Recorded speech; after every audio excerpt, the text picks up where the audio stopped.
দর্শক, এই মুহূর্তে আপনারা দেখছেন সচিবালয়ের সামনে যারা সুপারিশপ্রাপ্ত হয়ে চাকরিতে যোগদান করতে পারেননি সেই সকল শিক্ষক শিক্ষিকারা যারা অবস্থান নিয়েছে।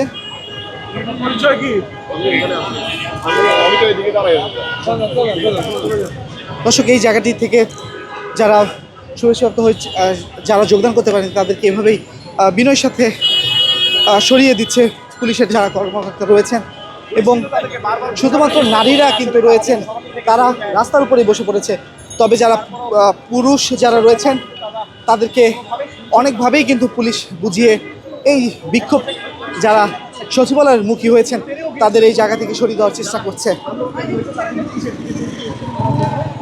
দর্শক, এই মুহূর্তে আপনারা দেখছেন সচিবালয়ের সামনে যে রাস্তাটি রয়েছে, ঠিক শিক্ষা ভবনের সামনে ব্যারিকেড দিয়ে কিন্তু অবস্থান নিয়েছে সুপারিশপ্রাপ্ত হয়ে যারা চাকরিতে যোগদান করতে পারেননি সেই সহকারী শিক্ষকগণ।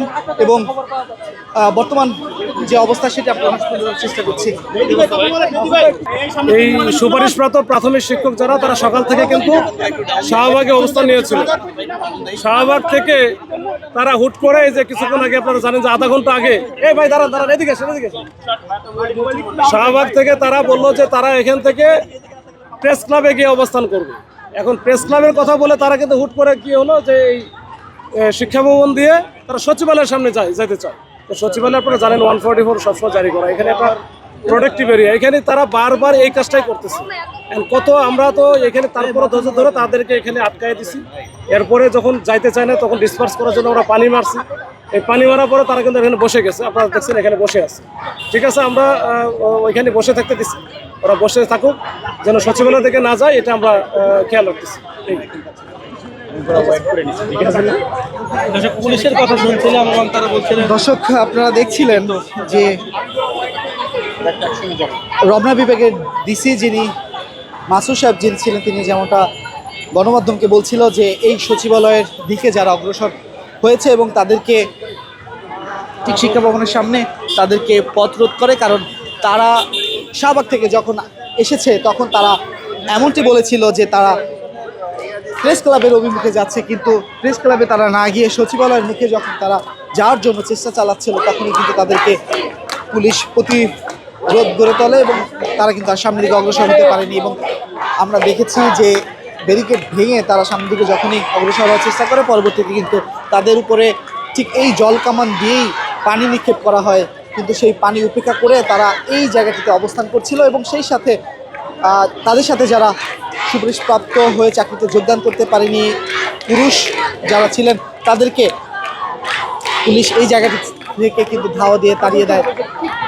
এবং আপনারা দেখছেন ঠিক প্রেস ক্লাবের এবং সচিবালয়ে যাওয়ার যে মাজারের কাছে যে রাস্তাটি রয়েছে শিক্ষা ভবনের কাছে, সেখানে এভাবেই অবস্থান করছে সুপারিশপ্রাপ্ত হয়েও যারা চাকরিতে যোগদান করতে পারেনি।